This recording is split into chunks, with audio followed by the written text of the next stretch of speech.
Madonna n'avait que 20 ans lorsqu'elle a débarqué à New York, rêvant de célébrité à Times Square.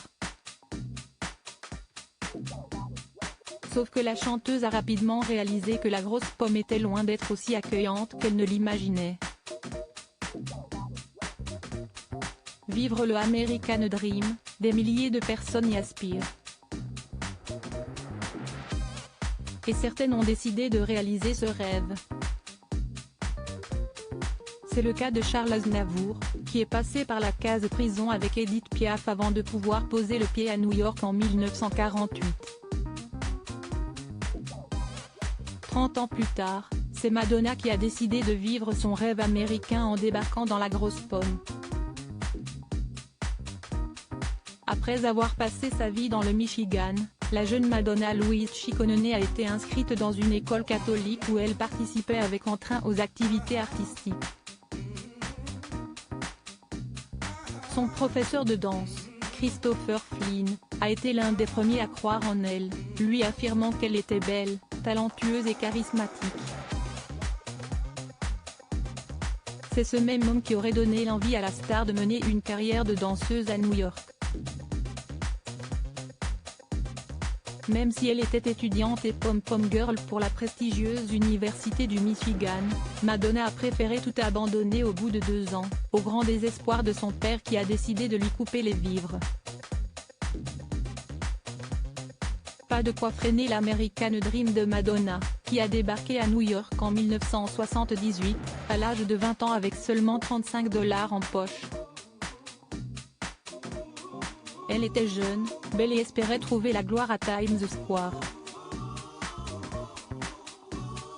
Madonna vivait dans une boîte à chaussures mais très rapidement, la jeune femme a été victime des pires horreurs, comme elle le racontait aux Parisiens en 2013. New York ne ressemblait pas tout à fait à ce que je m'étais imaginé. Je n'y ai pas été accueillie à bras ouverts.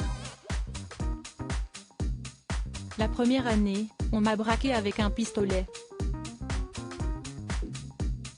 J'ai été violée sur le toit d'un immeuble, où on m'avait poussé avec un couteau dans le dos, et mon appartement a été cambriolé 3 fois, confiait la maman de Lourdes.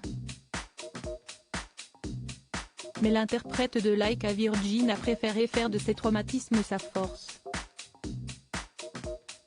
Serveuse, danseuse ou même modèle de nu, Madonna a écumé les petits boulots pour réussir à réaliser son rêve américain. Parfois je jouais à la victime et je pleurais dans la boîte à chaussures qui me servait de chambre dont la fenêtre donnait sur un mur, et je regardais les crottes de pigeons sur le rebord de ma fenêtre. Je me demandais si tout cela valait le coup, mais je finissais par me ressaisir et par regarder la carte postale de Frida Kahlo que j'avais collée sur mon mur, et sa moustache m'a consolée. Car c'était une artiste qui se fichait du regard des autres. Je l'admirais. Elle était audacieuse. Les gens lui en ont fait voir de toutes les couleurs. La vie lui en a fait voir de toutes les couleurs. Si elle y était arrivée, je pouvais y arriver aussi, écrivait Madonna. It's up to you, New York, New York.